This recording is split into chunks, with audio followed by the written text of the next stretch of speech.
Guys welcome back to LT blogs. एक बार फिर से हम रियलिटी चेक के ऊपर वीडियो लेके आ चुके हैं, जो कि हमने रिसेंटली 2-3 हमारी वीडियोस जो भी गई हैं वो सारी की सारी रियलिटी चेक के ऊपर है, चाहे वो वीज़ा के रिगार्डिंग रही हो, चाहे वो उबर के रिगार्डिंग रही हो। तो आज की वीडियो में हम ये दिखाने वाले हैं कि भाई 2024 में ऑस्ट्रेलिया में आना स्टूडेंट्स के लिए कितना वर्थ है, कितना नहीं है। क्योंकि recently from past couple of months क्या बोलो, जब से 2024 स्टार्ट हुआ है भाई, कोई भी पॉजिटिव न्यूज़ ऑस्ट्रेलिया इमिग्रेशन की साइड से आई नहीं है।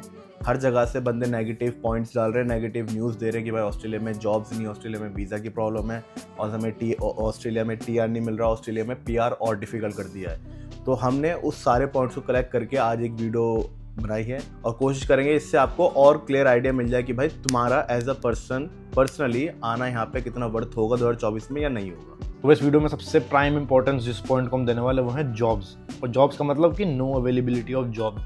और ये जॉब्स का पर्सपेक्टिव भाई कैजुअल जॉब्स के लिए भी है, पार्ट टाइम जॉब्स के लिए भी है और फुल टाइम जॉब्स के लिए भी है। जॉब्स का एस्पेक्ट इतना इंपॉर्टेंट इसलिए है क्योंकि कोई भी स्टूडेंट यहाँ पे आता है, ठीक है, उसका मुद्दा ये होता है कि आप अपनी फीस पे आउट कर सके, अपने लिविंग एक्सपेंसेस निकाल सके। और खर्चा पानी भाई ऑस्ट्रेलिया में इन जनरल काफ़ी कंट्रीज से ज़्यादा है, तो जॉब आपके पास होनी चाहिए। आजकल जॉब्स नहीं है, इसका रीज़न ये है जो हम आपको कई वीडियोस बताते हैं कि भाई जब इतने सारे बंदे आ जाएंगे, जॉब्स की क्वांटिटी अभी भी वही है बट बंदे इतने ज़्यादा हैं उसको लेने के लिए कि जॉब्स इजीली नहीं मिल रही हैं जॉब्स मार्केट में, बट आपको बहुत स्ट्रगल करना पड़ेगा जॉब ढूंढने के लिए। इवन दो जो लोग अपना कोर्स कंप्लीट कर लेते हैं और अपनी स्ट्रीम में जॉब ढूंढते हैं, उनको भी जॉब्स ढूंढना आजकल मुश्किल हो रहा है अनलेस आपके पास कोई बहुत ही स्ट्रॉन्ग रेफरेंस हो जो आपकी जॉब लगवा सके। तो अगर आप सोचो कि आप एज अ स्टूडेंट ऑस्ट्रेलिया आ रहे हो और आपको जॉब्स नहीं मिल रही, तो जो फाइनेंशियल कंस्ट्रेंट होता है वो भी आपके लिए बहुत इंपॉर्टेंट होगा। और जो मैक्सिमम स्टूडेंट्स यहाँ पे आते हैं वो भाई मिडिल क्लास से अपर मिडिल क्लास से बंदे आते हैं और फाइनेंशियली टाइट होते हैं, क्योंकि अगेन रुपीज़ का डॉलर में कन्वर्ट करते जो भी है। तो अनलेस अगर आप अल्ट्रा रिच हो और यहाँ पे आप सिर्फ ऐश करने आ रहे हो तो आपका गुजारा हो जाएगा। बट आम जनता के लिए भाई जॉब ढूंढना काफ़ी मुश्किल है, जिससे आपका फाइनेंशियल थोड़ा ना मतलब हिल जाएगा सिस्टम। तो भाई ये एक पॉइंट है जो आपको नोट करना चाहिए। भाई सेकंड पॉइंट अकोमोडेशन। पार्थ के पॉइंट से भी मैं एक पॉइंट चुराना चाहूँगा कि भाई इतने सारे लोग जो आ चुके हैं 2024 में और 2023 से ही स्टार्ट हो गए थे लोग आने, तो उसकी वजह से घर की क्वांटिटी उतनी ही है, घर इतने ज़्यादा बड़े नहीं है, मगर लोग हद से ज़्यादा आ गए। जहाँ पे पहले घर 100 थे तो वहाँ बंदे 80 या 90 थे, तो हर बंदे को घर ईजिली अवेलेबल था और कम रेंट पे था। आज की डेट में अगर 100 घर हैं तो भाई उसके लिए एप्लीकेशन 250 से 300 आ रही हैं और रेंट भी डबल हो चुका है। तो जो बंदे सोचते थे कि भाई मैं वहाँ पे आके एटलीस्ट अपना पर्सनल अकोमोडेशन देख लूँगा, जो भी जॉब करूँगा उसके बेसिस में अपना मैं अकोमोडेशन का खर्चा भी निकाल लूँगा, वो भी आज के डेट में पॉसिबल नहीं है।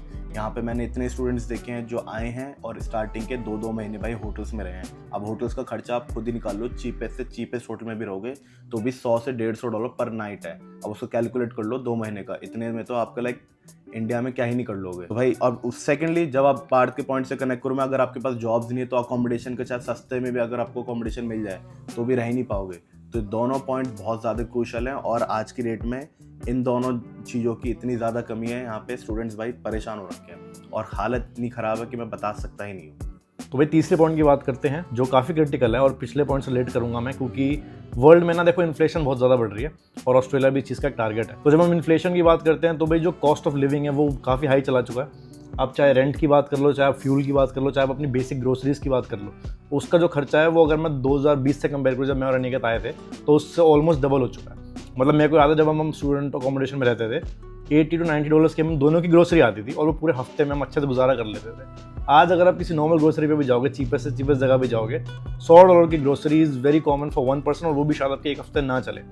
इनकम की बात अगर हम करें तो भाई पहले जब हम शुरू में आए थे हम उबर करते थे, साइकिल पे करते थे, $300, $400, $500 भी अगर होता था ना, हम उससे अच्छा सा गुजारा कर लेते थे, सेविंग भी कर लेते थे और अपने खर्चे भी निकाल लेते थे। आजकल क्या सीन है, आप जितना मर्जी कमा लो, अगर आप $1500 भी कमा लो हफ्ते के, उसमें से रेंट और आपके बेसिक जो नेसेसिटी एक्सपेंसेस हैं जो मतलब आपको जिंदा रहने के लिए चाहिए, उससे आपकी मोर देन 75% आपकी इनकम जो है उसी में चली जाएगी। तो जो बंदे कमा रहे हैं उसका वो उतना सेव नहीं कर पा रहे क्योंकि इन्फ्लेशन बहुत ज़्यादा हाई हो चुकी है और प्रेडिक्शन के हिसाब से भाई और ज़्यादा हाई जाने वाली है, सिर्फ ऑस्ट्रेलिया में नहीं ऑल अराउंड द वर्ल्ड। तो अगेन फाइनेंशियल एस्पेक्ट को ये इफेक्ट करेगी, तो ये एक चीज़ आपको अपने माइंड में रखनी चाहिए। तो भाई फोर्थ पॉइंट की तरफ बढ़ते हैं जो कि काफ़ी ज़्यादा क्रिटिकल है। जितने भी इंटरनेशनल स्टूडेंट्स आते हैं स्पेशली मिडिल क्लास या अपर मिडिल क्लास के बंदों से, उनका भाई टारगेट होता है कि ऑस्ट्रेलिया में जाके भाई अपने को जॉब देखनी है और जॉब देखने का मेन पर्पस यही होता है कि अपने लिविंग एक्सपेंस निकाल सके प्लस उनकी मेन यूनी की फ़ीस निकाल सके, क्योंकि यूनी की फ़ीस ऑस्ट्रेलिया में काफ़ी ज़्यादा होती है। अब मैं फॉर एग्जांपल आपको यूनी की फ़ीस का ही चेंजेस बता दूं। जब पार्थ में आए थे हमारे कोर्स की फ़ीस थी $60,000 मास्टर्स की 2 साल की, आज की डेट में वही मास्टर्स के कोर्स की फ़ीस हो चुकी है $70,000 to $75,000। तो जिससे आप अंदाज़ा लगा सकते हैं कि भाई पिछले 2-3 साल के अंदर ही 12 से 15,000 रुपये की फ़ीस में इंक्रीज़ हो चुका है। ये पॉइंट तो रहा अलग। अब जब हम बता रहे हैं कि आप यहाँ पे जॉब्स नहीं है, तो बड़ी मुश्किल से मान लो कि आपने कोई जॉब क्रैक कर भी ली, मान लो जॉब भी मिल गई अच्छे रेट पे, बट फिर यहाँ पे लिविंग एक्सपेंसेस ज़्यादा है, तो आपने वो जॉब से जितना कमाओगे उससे ज़्यादा वो आपका इनकम निकल जाएगी, सेव हो नहीं पाएगा। तो पूरे साल भर भी या पूरे सेमेस्टर भर भी आप भी कंजूसी से कर करके भी अपनी पूरी फीस पे करने के चांस यहाँ पे हैं ही नहीं। ज़्यादा से ज़्यादा आप एक पार्शियल अमाउंट पे कर दोगे, लाइक 50% पे कर दोगे, 60% पे कर दोगे, बट फिर भी फुली फीस पे करने का चांस अब बचा नहीं है। जो कि अगर मैं रिवाइंड बैक करूँ 4 साल पहले या 5 साल पहले, बंदे यहाँ पे आते थे, अपने जॉब्स करते थे और अपनी फीस पूरी पे कर देते थे बिना किसी दिक्कत के। बट आज के सिनेरियो में 2024 में ये बहुत पॉसिबल हो चुका है। तो भाई 5th पॉइंट में हम आ जाते हैं। ये काफ़ी इंपॉर्टेंट है बिकॉज जो भी स्टूडेंट यहाँ पे आता है, एस्पायरिंग स्टूडेंट, उसका ये टारगेट होता है कि भाई जब मैं ऑस्ट्रेलिया में पढ़ाई कर लूँ, जॉब मिल जाए, फिर मैं यहाँ की रेजिडेंसी अप्लाई कर दूँ, जिसको हम PR बोलते हैं। PR का प्रोसेस भाई बहुत टफ हो चुका है। चाहे बहुत मतलब काफ़ी स्ट्रीम्स ऐसी हैं जो लोग कहते हैं कि जिसमें ईजी PR है, उसमें भी पॉइंट्स बढ़ चुके हैं, और जो ऑलरेडी टफ थे उसके पॉइंट्स और ज़्यादा बढ़ चुके हैं। तो मान लो पहले क्या होता था कि अगेन PR की एक स्ट्रीम है, उसमें एप्लीकेशन आते थे X, आजकल वो 3X 4X हो चुके हैं। तो भाई ऑब्वियसली वो सबको PR नहीं दे सकते। तो क्योंकि एप्लीकेशन इतने ज़्यादा हैं और उनको सिर्फ क्रीम लेयर चाहिए होती है, उन्होंने जो पॉइंट्स का बैरिगेट है वो काफ़ी ऊपर सेट कर दिया। फॉर एग्जांपल अकाउंट्स की जो स्ट्रीम होती थी पहले, उसमें 95-100 पॉइंट्स में आपका PR हो जाता था, या फिर आपका एप्लीकेशन एटलीस्ट एक्सेप्ट हो जाता था। आजकल आपको 115-125 तक पॉइंट चाहिए होते हैं जस्ट कि आपका एप्लीकेशन प्रोसेस हो जाए। और प्रोसेस के बाद भी ये नहीं कि PR गारंटेड होती है, वो फिर एक नेक्स्ट प्रोसेस स्टार्ट होता है जिसमें आपको EOI वगैरह डालना होता है। इस और वीडियो में बता देंगे। तो इन शॉर्ट PR का जो प्रोसेस है वो लेंदी और लंबा हो चुका है और एक्सपेंसिव भी हो चुका है, और अगेन आपको और टफ उसके लिए ज़्यादा मेहनत भी करनी पड़ेगी। भाई एक और बैड न्यूज़ जो 2023 से लागू हो चुकी है और इंटरनेशनल स्टूडेंट्स के लिए, जिसके बारे में हमने आपको थोड़ा सा ब्रीफ में प्रीवियस कुछ वीडियो में बताया हुआ था कि कोर्स चेंज करना आज की डेट में बहुत ज़्यादा डिफिकल्ट हो चुका है। इवन फॉर एग्जांपल आपने कोई PG डिप्लोमा का कोर्स की पढ़ाई आपने करने आए हैं, आपने पढ़ाई कर भी ली है, बट उसके बेस पे आपको TR नहीं मिला, तो बंदे क्या करते थे कि एक और साल सेम फील्ड का अपना कोर्स कर लेते थे, जिसके बेसिस पे वो दोबारा से TR डाल सकें।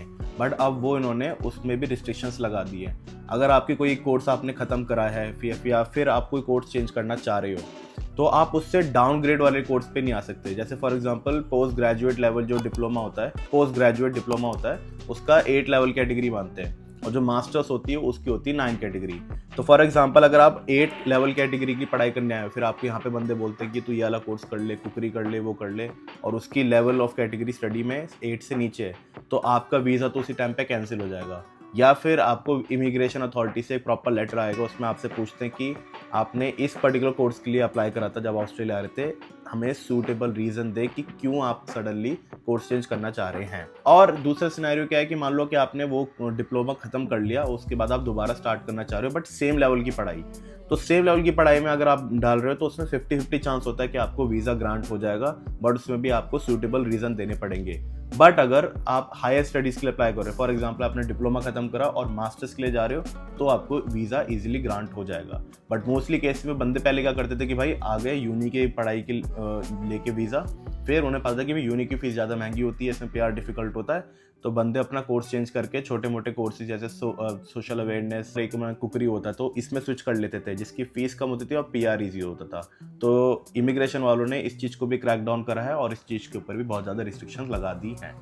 सो गाइस, ये जो हमने अभी तक आपको पॉइंट बताए हैं वो दिक्कतें हैं जो आपको ना ऑस्ट्रेलिया में आके होंगी धरती पे आने के बाद। बट एक दिक्कत ये भी है कि ऑस्ट्रेलिया में आया कैसे जाए, जो कि है वीज़ा रिफ्यूज़ल रेट। इस पर वैसे हमने एक सेपरेट वीडियो बनाई हुई है, अगर आपको इन डेप्थ जानना होता वो वीडियो चेकआउट कर सकते हो। बट इन शॉर्ट में आजकल जो इमिग्रेशन वाले हैं वो वीज़ा दे ही नहीं रहे। इसका ये सबसे बड़ा पंगा क्या कि जब कोविड था यहाँ पे, तो वर्कफोर्स की शॉर्टेजेस थी और इन्होंने कोटा सेट किया था कि भाई हमने साल में ऑस्ट्रेलिया में ऑल ओवर 5 लाख स्टूडेंट्स चाहिए ऑन एवरेज, 10% प्लस और माइनस। अब वो जो नंबर है उसको ना हाफ कर दिया। तो मान लो अब जो फर्जी काम होते थे या जो ब्लैक में आते थे, जिनके डॉक्यूमेंट गलत होते थे, उनका चांस तो वैसे ही खत्म हो जाएगा। और जो लेवल्स थे यूनिवर्सिटीज़ के, उनको काफ़ी ऑल्टर करने वाले हैं, जिससे कि वीज़ा रिस्ट्रिक्शंस और बढ़ने वाली हैं। और भाई इसी से रिलेटेड जो डॉक्यूमेंट्स की स्क्रूटिनी है वो और ज़्यादा बढ़ चुकी है। तो जो अल्ट्रा जेन्युइन स्टूडेंट होगा उसी को ही आपको वीज़ा ग्रांट किया जाएगा, वो भी तब जब वो एक पर्टिकुलर यूनिवर्सिटी की रैंकिंग पे मीट कर रहा हो। तो इस रिगार्डिंग मैं और अनिकेत प्लान कर रहे थे जो हमारी नेक्स्ट वीडियो आएगी वो यूनिवर्सिटी रैंकिंग्स के ऊपर आएगी, क्योंकि बहुत बंदे कह रहे थे कि यूनिवर्सिटी रैंकिंग से हमारा वीज़ा कैसा इफेक्ट होगा। तो भाई आने वाले महीनों में जो यूनिवर्सिटी की रैंकिंग है जिसमें आप अप्लाई कर रहे हो वो मेजर फैक्टर प्ले करने वाली है आपके वीज़ा के चांसेस के ऊपर। तो भाई उस वीडियो के लिए आप स्टे ट्यून्ड रहना। और भाई इसी पॉइंट में मैं एक और चीज़ ऐड करना चाहूँगा कि जो आइल्स की रिक्वायरमेंट है वो ऑल ओवर द कोर्स ना बढ़ चुकी है, इरिस्पेक्टिव आप कॉलेज में हो यूनिवर्सिटी में जाओ। ये कैसे वीज़ा इम्पैक्ट कर रहा है कि देखो होता क्या है कि जब आप कॉलेज में अप्लाई कर रहे हो फॉर एग्जांपल, तो आपके वीज़ा के चांसेस कम हो जाते हैं, आपको ऑफर लेटर मिल जाएगा, आपका एडमिशन हो जाएगा, आपकी फीस भी कम होगी, बट अल्टीमेटली आपका वीज़ा रिजेक्ट होने के चांसेस ज़्यादा होते हैं। इसको भी हमने प्रीवियस वीडियो में कवर किया हुआ है और हमने आगे आने वाली वीडियो में भी कवर करेंगे। तो make sure check that out, क्योंकि वो जो हमारी पूरी सेगमेंट है वो सारा इस वीडियो से रिलेटेड होगा एंड आपको हेल्प मिलने वाली है टू मेक योर डिसीजन कि आपको ऑस्ट्रेलिया आना चाहिए या नहीं इन 2024। तो भाई यही थे मेन पॉइंट्स आज के हमारे इस पूरी वीडियो के, जिसमें हमने सारी चीज़ें कवर करी कि ऑस्ट्रेलिया में 2024 में क्या हाल हो रखा है, चाहे जॉब की रिगार्डिंग हो, पीआर की रिगार्डिंग हो, अकोमोडेशन की रिगार्डिंग हो, चाहे वीज़ा के रिगार्डिंग हो। अब कुछ लोगों के माइंड में जो भी रिसेंटली हमारी वीडियोस देख रहे हैं भाई, बहुत लोगों के कमेंट्स आए थे, पर्सनल मैसेजेस भी आए थे कि भाई तुम लोग इतनी नेगेटिव चीज़ें क्यों दिखा रहे हो। हम चाहें तो भाई आपको भी झूठ बता सकते हैं और चैनलों की तरह सारी अच्छी चीज़ें बताते रहें और आपको बुलाते रहें कि हाँ भाई इधर आओ, बहुत स्कोप है, ये सब है। हमारा टारगेट है कि भाई जो चीज़ें हमने सफ़र करी हैं या फिर जो हम आज की डेट में लोगों को देख रहे हैं सफ़र करते हुए, वो सारे के सारे लोग ना करें। क्योंकि जो बंदे चौड़ में इधर आ तो जाते हैं कि हाँ भाई ऑस्ट्रेलिया में बहुत एक ड्रीम लाइफ होने वाली है, वो आज की डेट में नहीं रहा भाई।